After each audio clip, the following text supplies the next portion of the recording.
Welcome to the Sage Podcast. My name is Sage Reloaded, and this is the first of the first episode of the Sage Podcast. And I have to say, I am so excited because this is something I've been wanting to do for a long time. And today I have a very special guest. You get to know him. He's one of the most inspiring brothers I've come to know, and he really just inspires me a lot, especially when it comes to the world of chess, how he has conquered the world, how he has won a couple of tournaments, how he has even traveled the world because of his skill sets when it comes to the chessboard. I can't wait for you to meet him. I won't mention his name now, but I will allow him to introduce himself as soon as he comes up. Okay, so James Dimba. Just the name itself is, like the surname Dimba. Yes. Before we go into details, I have to say I am very much honored to have you on this platform because you are one of the people that I've come to get inspired so much about, especially when it comes to the way you articulate things on the chessboard, the way it's really inspiring, but I don't want to give the viewers more like a heads up, or what do they call that thing they call in a movie, like what is it? Like before you watch a movie and then you like trying to do what they call, is it a spoiler alert? Yeah. We are not doing a spoiler alert. But please, tell me about yourself. Beginning, of course, with your surname, and also who is James Dimba, where was he born, just simple things like that. Well, first of all, I want to say it's a pleasure being here, and thank you very much for this wonderful opportunity. I'm not sure where this video is going to take us, but I'm sure somebody out there is going to be inspired and learn one or two things. It's quite funny. Nobody has ever asked me that in a long time. Huh? Dimba. Dimba means garden. Yeah, it means garden. So no wonder we are fruitful. Amen. It means garden. So James Dimba is my full name, and Dimba, that's my it's in African setup, it's a Tumbuka name. Yeah, I was born and raised in Zambia, from a woman named Ades Kankuni, and my father's name was James Dimba. So I'm more like James Dimba Jr. Nice. Yeah.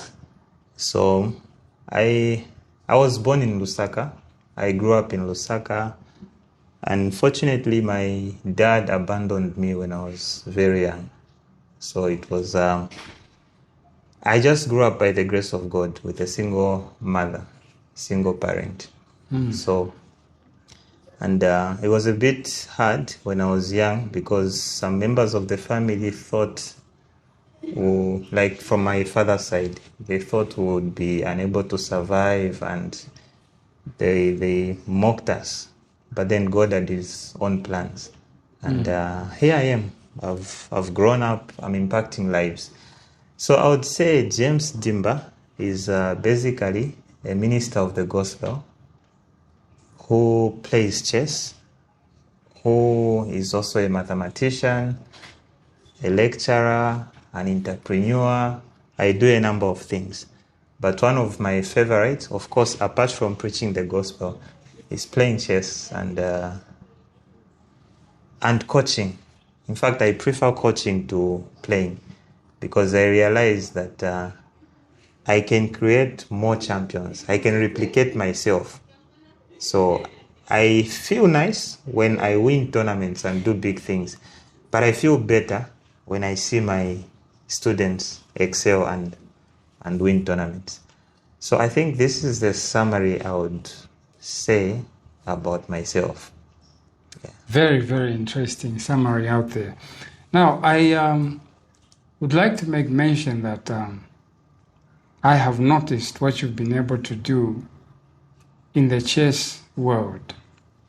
But I would like to perhaps have you share with us, how did you find yourself starting to play chess, or what drove you to be passionate about chess the way that you are, like the way you went on to do, like play chess on an international level and win a couple of titles and that. How did you find yourself? How did the journey start? Wow, you've taken me on a journey of memories. Yes, sir. Okay, the one who taught me how to play chess is my mother. Wow. Yeah, and it's quite funny. I would say chess is part of my journey, predestination. Because how do you explain it? My father went to study in Russia. Wow. And there in Russia, Russia has a chess culture. They believe chess it represents intellectual superiority. So they use it in a couple of, in almost everywhere, in the army, in universities. It's a culture for them. So he went to study that side. He came across the culture of chess. Then he came back home with a chessboard. And when I was so young, in fact, before I was even born, I think he introduced it to my mother. Probably they played as a way of passing time between, a couple. So Wow. I was, my mother introduced me to the game, but by then my father had left us. And then it became a family game. So we played, my sister and I. I remember my mother's young sister, my late aunt, she's going to be with the Lord. Yeah, she also used to play chess. And then she stopped when I beat her. When I was so young. But she thought, this is not fair. How can a kid beat me? But then that's how I learned the basic moves, how the pieces move, the king, queen, pawn, and all those other pieces. That's how I learned chess. Then that was by then, I think somewhere in my second grade. Yeah. ECZ curriculum, or Zambian or British. I think they are more or less the same. So I was somewhere, in grade 2. Then I had paused for a while, grade 4, somewhere there. Then I resumed in grade 7. And it became a serious hobby in the family, because I found out that my cousins were playing in Shilanga, where we used to go for holidays. So it was just like a family game. I would go, I found my cousin playing. I'd even forgotten how to move the knight. Wow. But my cousin showed me. Then from grade 7 onwards, the passion started growing. But at some point, again, I had no access to the chess set. The chessboard was stolen. In fact, it was stolen earlier. But then, in those days, chess sets were hard to get. It's not like nowadays where everywhere you go, you can just find chess sets. Right now, as I'm talking, people are playing chess online. There's these chess apps. It's happening. But in our days, just for you to access a chessboard, just for you to have a chess piece, it had to cost a lot of money. No wonder chess itself actually started as a game of royalty, royal people. It was a game of kings played in palaces. Yeah. But then we accessed it. And by God's grace, I would just say it was just meant to happen. That's how I found myself playing chess. And even how I came across my first tournament. My own student, my friend of mine, my classmate, his name is Jeff. I taught him how to play chess. I used to be at David Kaunda Secondary School. DK, yes. Yeah. Known as the School of Intellectuals. But anyway, he was my classmate, and I just taught him the basic moves of chess. And I was surprised. He went for a holiday one day. The guy came back, he was so strong. We asked him, where did you learn all these moves from? Not knowing that he's got cousins who are playing in the national team. Wow. I remember there was Epa Tembo. She's now Epa Jerry, married to my friend Daniel Jerry. He's in the US. One of Zambia's best ever players.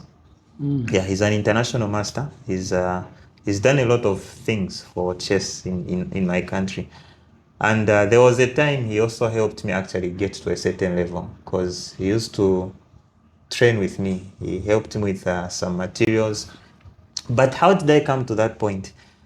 I'll just say it was meant to happen by predestination. I believe chess is one of those gifts God gave me to use for His glory, to reach out to other people. In fact, I'm on a mission to help people live a life of purpose through the game of chess. Nice. So through chess coaching, there's also mentorship that happens. And I've seen that it's not enough to be a good sportsman, but a person needs to reach a level whereby they win in sports and in life as a whole. So through coaching, I'm able to mentor so many people. And if you notice, most of my students, they're very strong psychologically. They don't have low self-esteem, thinking about themselves, worries, thinking negative about themselves. They have that solid foundation because I teach them the word of God. Nice. I've realized that there's nothing that can cure psychology in sports more than the word of God. Nice. There's something that you mentioned that has really caught my attention. You did mention that you feel like your calling is, did you say something like teaching people a life of purpose through the game of chess? Or what exactly did you say? Yeah, I said I have a mission. A mission, yeah? Yeah. My calling, of course, is to spread the gospel. There are various means we do that. Yes. Chess is one of them. Yeah, so it's to help people live a life of purpose through the game of chess. Just on that one. So Yes. you are helping people regarding their God-given purpose, but Yes. the tool you are using is the game of chess. Yes. So I understand that you run an academy, Yes, yeah, sir. a chess academy. Yes, sir. And I have been one of the people that actually interacted with some of your students and the people that you have coached who have even gone to win tournaments. I've even seen some of them like travel to as far as South Africa and Yes. just other parts of the world because of the impact of your coaching in the whole chess academy or sphere. So I just want you to touch on that. What skills or what do you think has helped you to be able to achieve that as far as your academy is concerned? Because not anybody can just wake up and like, oh, I'm studying a chess academy, and then all of a sudden the people you are coaching are doing big things as your students are. Okay. Personally, what has been able to help me is just love. Love, eh? Yes. You need to love the game, and more importantly, you need to love the people. I see. I can go anywhere and play chess with amateurs, and I'll raise them, they'll become professionals. I once did that in Namibia to some friends of mine. Like even the way the Bible itself tells us that the kingdom of God is like yeast. I'm contagious. Wow. Chess contagious. Interesting. Yeah. I just find it easy to share my passion. I mean, chess is a lot of fun. I wish there was a chessboard here. I would have shown you one or two moves. But Yeah. it's a lot of fun. And when I get excited, it just overflows. And generally, I'm one person whereby when I'm just happy about something, I just pass it on.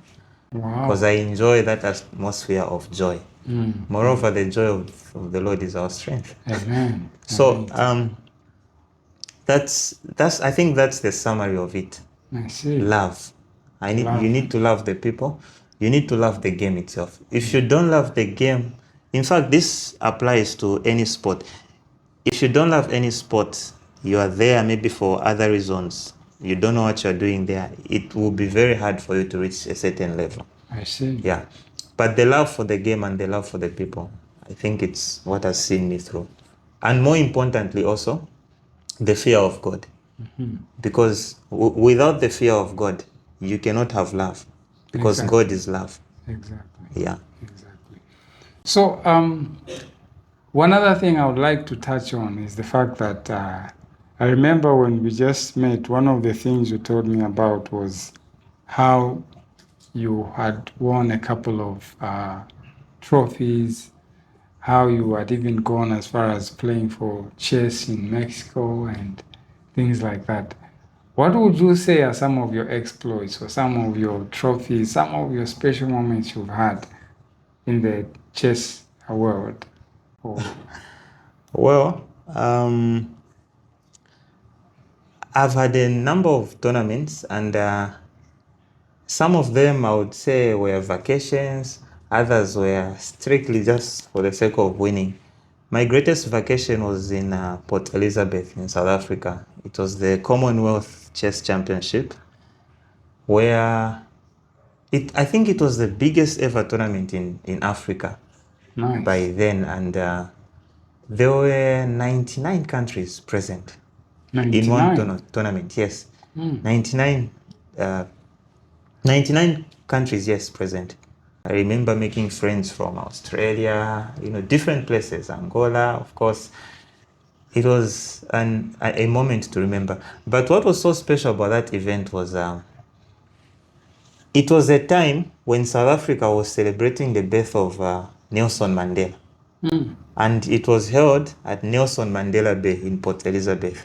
Wow. So imagine, Nelson Mandela Bay is a very friendly place. In fact, Port Elizabeth itself is a very friendly place. I know there are people who have mentioned that in South Africa there's all this violence, things like that, but you won't find such in Port Elizabeth. So that one of my favorite tournaments, it took place at such a time when they were celebrating the birth of their one of the greatest heroes in Africa, Nelson Mandela. Those he did a lot to help Africans get their independence and get rid of things like racism. Yeah. At the same time, at the same tournament, their own president by then, it was Jacob Zuma. He came to support the event. He even played a friendly game with a 5-year-old. Jacob Zuma himself played chess with a 5-year-old. Of course, the game ended in a draw. What? With a 5-year-old? Yes, with a 5-year-old chess player. Yeah. So it ended in a draw. And then on top of that, one of my heroes, my favorite world champion, Garry Kasparov, he attended the same event. He just came to just say hi to people and inspire the chess world. So it was like so much in one place. And on top of that, I was on a vacation. Like, I was a student by there at University of Namibia. So we had closed semester and I was on a good vacation. I enjoyed it. So that was one of my favorite moments in chess. But concerning playing, I'm still playing and I'm still hoping to win big victories. But my highest achievement has been winning the African Amateur Under 2,300 Chess Championship. It took place in Namibia. Wow. Yeah, that was in 2019. 2019? Yes. Wow. So from Continental, I want to go to the world title now. To the world title. Yeah. So I would love to win the Africa Individual Chess Championship, probably, who knows, World Chess Championship. But then that's not much of my main interest. My interest has gone more to coaching, because I want to produce champions who can do big things. For myself, I think I would be happy just defeating the strongest chess programs. Interesting. Yeah. Well, other than that, sir, I understand that you've also done some book writing. Yes, sir. Like you have written a couple of books, not just about chess, but you've also written books about, is it mathematics? Yes, sir, I did. Well, I have to say that I wasn't all that good with mathematics at school. I was good, but not as good as some people are, if you know what I mean. Yes. So, what are some of the titles you have written and for which grades? And so that in case some people want to, get access to your books or including your book titles. Okay. Okay, so the book title is a series entitled Excellent Mathematics, published by Zebra Publishers. Nice. Yeah, so there's Excellent Grade 8 Mathematics, Excellent Grade 9, Excellent Grade 10, 11, all the way up to 12. Wow. Yeah, ECZ curriculum. But then there are some other books I've not yet unleashed or published to the public, and they are coming soon, like Nice. Mathematics for the Chosen Profession, something that will accommodate everybody. I'm working on that. There is another one, Introduction to Real Life Mathematics. It's already there, and I'm yet to publish it, but it's coming very soon. I think it all comes back to the issue of the gift God has given me. You know, pattern recognition, it works both for mathematics as well as for chess. So for me, I find it easy to do this mathematics and chess as well. This was just in answering your question that some of us are not gifted in that area. Exactly. Of course, yeah, everyone is gifted differently. But then pattern recognition, I think, is one of my areas. Yeah, and I just find it easy to solve problems and simplify complicated things, complicated concepts. I see. Yeah, I just find it easy to do that. I see. Yeah, I believe life is not meant to be stressful. No. Yeah, so I think I'll just put it that way. What would you say are some of the benefits of being a chess player? Apart from, of course, winning tournaments or things like that, what do you think are some of the benefits of a chess player in terms of what they do to one's mindset, or just on that perspective in terms of disciplines and all those aspects? Wow, chess has countless number of benefits, and I wrote down 12 of them in my book, How to Play Chess and Why You Should Play It. By the way, that's one of the books I've also published. Yeah, so it's a guide for beginners as well as coaches. But I'll just mention a few of my favorites. Number one, chess, it improves the memory. Wow. Yeah, I never thought I had a good memory when I was back in high school. Until you played Until I played chess at a professional level. Because you'll be forced to master different chess moves, openings. You know, the classics of years ago, 16th century, 17th century, 18th, 20th century. It has become modern knowledge. So if you have to play chess at a high level nowadays, you need to know what existed in the past. And that requires you to have a sharp memory. But then chess itself gives you that sharp memory. It helps you have that sharp memory. One other thing is it helps also in pattern recognition. It helps in mathematics. It strengthens your willpower. It helps you develop that confidence, that boldness. It helps you face your fears. You know, sometimes you just have to reach a point whereby you have to overcome your fears. Like, let's say, fear of a certain opponent who's achieved so many things. How do you beat them? You plan for them. It also trains you how to plan, you know. It helps in mathematics, you know. It's a beautiful game. But this is how I summarize it. Chess is a very good tool that can help us discover the greatness hidden inside of us. It helps our soul. By our soul, I mean our mind, our will, and our emotions. It teaches you mind management. It teaches you to manage your will. It teaches you focus. It also helps you manage your emotions. Wow. Yeah. In chess, you can't play chess if you have a weak heart. They say chess is not for the faint-hearted. So emotions are managed when you play chess. Yeah. Wow.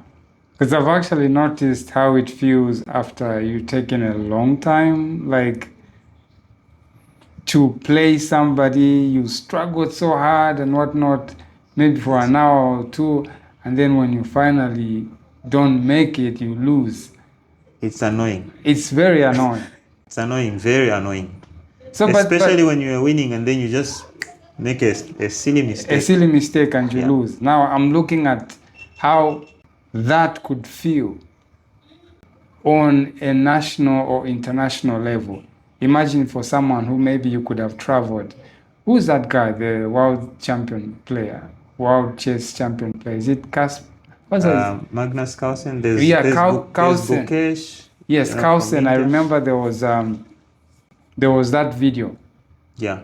There was that video where when he lost, there's an expression that he did, that he made. So now I started thinking, like, because you said it helps you to manage your emotions. But then how is it that for someone like Carlsen, you would expect that he would be able to manage his emotions better? Well, how did he not do the right thing when given that opportunity? Okay, first of all, Magnus Carlsen is known as the greatest chess player in our modern times. Yes, sir. And he's a world champion. World champion means you have surpassed grandmasters. And to be a grandmaster, there are certain qualities that you need to have. I like to borrow the words of Russian grandmaster Alexander Kotov. He's a chess theoretician who has helped so many people. He has produced so many grandmasters with his teachings, his philosophies. So he said something in his book, Play Like a Grandmaster. He said, in order to be a grandmaster class player, one needs to develop within himself a number of qualities. The qualities of an artistic creator, a calculating practitioner, and a cold, calm competitor. So this cold, calm competitor is something that all the grandmasters have.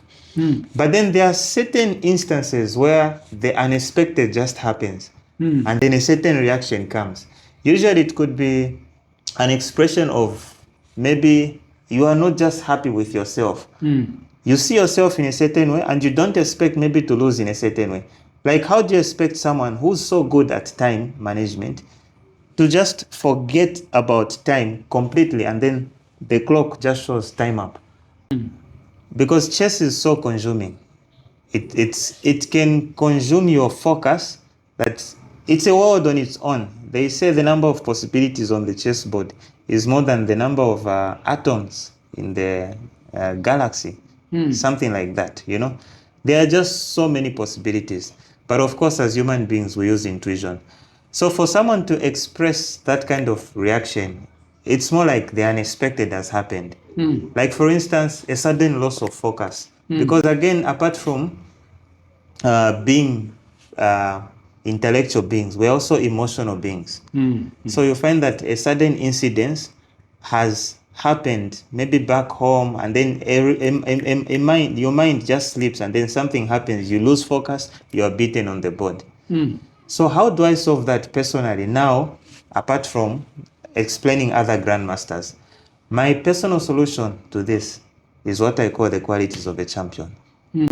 These are universal laws that work for all the sports. They include a number of things. I'm not going to reveal to them right now because I want people to attend my book launch for the same qualities of a champion. Nice. But of course, I'll share the book. You'll be able to access it. It's for everybody, all the sportsmen. But there are certain qualities that work for all the sports that will take away any form of unwanted actions or emotions on the chessboard or even in other sports. Yeah. So he was not trained in those things, not because he's not the best or anything, but because God was waiting for a right moment to send a messenger to the chess world to reveal these things to them. Qualities of a champion. I see. Yeah. Of course, he's one of my great inspirations. I like his chess, and I'm not disrespecting him. I'm just saying there are divine laws that God has created that are not a respecter of persons. And whosoever uses these qualities, he will win not only in sport, but in life as a whole. You see, if I look at people like Bobby Fischer was one of the arguably greatest chess players before Carlsen came, before Kasparov came. But then he had a problem with emotions. He had a problem with social life. He never knew much of how to love people, how to be that humility. He was just so much into the game. He focused so much on the intellectual aspect, on the technical aspects of the game, and forgot much about psychology. They said, I don't believe in psychology, I believe in good moves. Because he just believed in beating anyone. That was his task. He just wanted to beat anyone. Yeah, but anyway, I believe that's the explanation for someone losing it on the board. It's about the qualities that you have trained in. Qualities, just to mention a few things like humility, gentleness, love, of course, inner peace. Those are just some of the qualities. Yeah. Well, we're looking forward to your book launch because I'm sure everybody would like to know what are those qualities of a good champion when it comes to chess. So, I want to say thank you, sir, for having shared your busy schedule with me to be able to share some of the insights that you have gathered over the years along the world or the sport regarding chess. And in conclusion, there's something I would like to ask you just for fun. Okay. What is, or which one is your best chess movie? Chess move. Chess movie. Oh, movie. Yeah, a movie. Of course, I like Pawn Sacrifice, the one for Bobby Fischer. Pawn Sacrifice. Yes. Pawn, as in the chess piece itself. P-A-W-N, Oh, yeah. yeah. It's important to clarify that one. Yeah. Some people might take it the wrong way. Yes. Yeah. So it's P-A-W-N. Yes. I think second to that is Queen of Katwe. Queen of Katwe. Yeah, based on the real life story of Fiona. I like that one. The series. You remember the series? Which one is that? The one from the Australian lady. Queen's Gambit. Yeah, Queen's Gambit. Wow, it's been replaced by a new documentary now, a real life one. A real life one. Yes, by Judith Polgar herself. Oh. Who's the real queen of chess. So you mean that movie was a representation of somebody's life? Well, or more like a biography, or what do you call those movies? I don't want to go into detail. I don't want to offend the owners of the movie. But in my opinion, I think it's more like the story of Bobby Fischer now in the female version. Oh yeah, but I honestly I love that, and I'm actually looking forward to watching. It's a beautiful movie. I love it as well. Yeah, it's a beautiful series. I like it as well. Yeah, the Queen's Gambit I think it's my favorite chess movie. Okay. Yeah, the others, they are nice and all that, but for me, that one stands out. Wow. Especially during the times, those episodes when she was a kid and that. Oh, yeah. Thank you so much for having taken time to share your insights on the Sage podcast. And what are your concluding words, your concluding remarks, especially to somebody who might not have tried chess and they would like to try out chess? Well, give it a try. Explore. You need to find out what you are good at. But then chess accommodates everybody. It accommodates those who are lazy in studying. It accommodates those who love studying. It accommodates those who think they are poor in remembering things. It accommodates all people from all walks of life. We've got security officers who play it. We've got army officers. We've got soldiers. We've got doctors, engineers, men of God, preachers of the gospel. They all play chess. It's a beautiful game. So you can give it a try. And then you see how far it can take you. Whether you just want to play for fun, you can play for fun. You just take it as just one of those pastime events. Yeah. Nice. If you want to take it professional, you can come to our academy, learn with us, Divine Creativity Chess Academy. well, will help you win not only in chess, but in life as a whole. Wow. Yeah. So I think these are my concluding remarks. Then more importantly, I would like to say everybody has a gift. It's your duty to identify it. It's your duty to find out. But whatever the case, whether chess, music, football, whatever it is, just remember this: a man's gift makes room for one and brings him before great men. Those are divine laws of nature. Wow. So never look down on your gift, something God has given you. So I think these are my concluding remarks, and thank you for this opportunity. Well, thank you so much, sir. So, ladies and gentlemen, there you have it, the first ever The Sage Podcast. And like you saw today, we had an amazing guest, Mr. James Dimba himself, chess champion. So if you haven't yet subscribed to this channel, please do so, because we've got some more episodes lined up. This has been SA to the G Reloaded, and we out.